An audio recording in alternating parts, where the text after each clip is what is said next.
ನಮಸ್ಕಾರ ವೀಕ್ಷಕರೇ, MMK TV ಕನ್ನಡಗೆ ಸ್ವಾಗತ. ನಾನು ಮೋಹನ್. ಬೆಂಗಳೂರು ಗ್ರಾಮಾಂತರ ಜಿಲ್ಲೆಯ ದೊಡ್ಡಬಳ್ಳಾಪುರ ತಾಲೂಕಿನ ಕೊನ್ನಘಟ್ಟ ಗ್ರಾಮದಲ್ಲಿ ಕೆಐಬಿಡಿ ವಿರುದ್ಧ ರೈತರ ಆಕ್ರೋಶ ಭುಗಿಲೆದ್ದಿದೆ. ಕೈಗಾರಿಕಾ ಪ್ರದೇಶ ಅಭಿವೃದ್ಧಿ ಹೆಸರಲ್ಲಿ ಭೂ ಸ್ವಾಧೀನಕ್ಕೆ ನ್ಯಾಯಾಲಯಕ್ಕೆ ಸುಳ್ಳು ಮಾಹಿತಿಯನ್ನು ಒದಗಿಸಿದ್ದು, ಈ ಬಗ್ಗೆ ರೈತರಿಂದ ಆಕ್ರೋಶ ವ್ಯಕ್ತವಾಗಿದೆ. ಈ ಬಗ್ಗೆ ವಿಶೇಷ ವರದಿ ಇಲ್ಲಿದೆ. ದೇವನಹಳ್ಳಿ ಭಾಗದಲ್ಲಿ ಕೆಐಬಿಡಿ ವಿರುದ್ಧ ರೈತರ ಆಕ್ರೋಶ ಭುಗಿಲೆದ್ದಿದೆ. ಕೈಗಾರಿಕಾ ಪ್ರದೇಶ ಅಭಿವೃದ್ಧಿಯ ಹೆಸರಿನಲ್ಲಿ ಭೂ ಸ್ವಾಧೀನಕ್ಕೆ ಸುಳ್ಳು ಮಾಹಿತಿ ನೀಡಲಾಗಿದೆ ಎಂಬ ಆರೋಪ ಕೇಳಿಬಂದಿದೆ. ಹೌದು, ಬೆಂಗಳೂರು ಗ್ರಾಮಾಂತರ ಜಿಲ್ಲೆಯ ದೊಡ್ಡಬಳ್ಳಾಪುರ ತಾಲೂಕಿನ ಕೊನ್ನಘಟ್ಟ ಗ್ರಾಮದಲ್ಲಿ ಕೃಷಿ ಜಮೀನಿನಲ್ಲಿ ಬೆಲೆ ಬಾಳುವ ವಸ್ತುಗಳೇ ಇಲ್ಲ ಎಂದು ನ್ಯಾಯಾಲಯಕ್ಕೆ ತಪ್ಪು ಮಾಹಿತಿ ಸಲ್ಲಿಸಲಾಗಿದೆ ಎಂದು ರೈತರು ಆರೋಪಿಸಿದ್ದಾರೆ.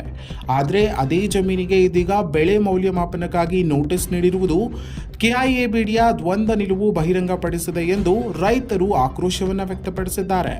2013ರ ಭೂ ಸ್ವಾಧೀನ ಕಾಯ್ದೆಯ ಪ್ರಕಾರ ಸಮರ್ಪಕ ಪರಿಹಾರ ನೀಡಬೇಕು ಎಂದು ರೈತರು ಒತ್ತಾಯಿಸಿದ್ದಾರೆ. ಇಲ್ಲದಿದ್ದರೆ ತೀವ್ರ ಹೋರಾಟಕ್ಕೆ ಇಳಿಯುವುದಾಗಿ ಎಚ್ಚರಿಕೆಯನ್ನು ನೀಡಿದ್ದಾರೆ. ದೇವನಹಳ್ಳಿ ಭಾಗದಲ್ಲಿ ಕೆಐಎಡಿಬಿ ವಿರುದ್ಧ ರೈತರ ಆಕ್ರೋಶ ಭುಗಿಲೆದ್ದಿದ್ದು, ಕೈಗಾರಿಕಾ ಪ್ರದೇಶ ಅಭಿವೃದ್ಧಿಯ ಹೆಸರಿನಲ್ಲಿ ಭೂ ಸ್ವಾಧೀನಕ್ಕೆ ಸುಳ್ಳು ಮಾಹಿತಿ ನೀಡಲಾಗಿದೆ ಎಂಬ ಆರೋಪ ಕೇಳಿಬರ್ತಿದೆ. ನಮ್ಮದು ಕೊನ್ನಘಟ್ಟ, ಇಲ್ಲಿ 9 ಎಕರೆ ಜಮೀನಿದೆ ನಮ್ಮದು.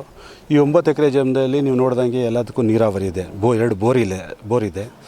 ಇವರು ಈ ನಮ್ಮ ಕರ್ನಾಟಕ ಉಚ್ಚ ನ್ಯಾಯಾಲಯದಲ್ಲಿ ಇವರು ನಮ್ಮ ಪಿಟಿಷನ್ಗೆ ಅಬ್ಜೆಕ್ಷನ್ಸ್ ಹಾಕಿದ್ದಾರೆ.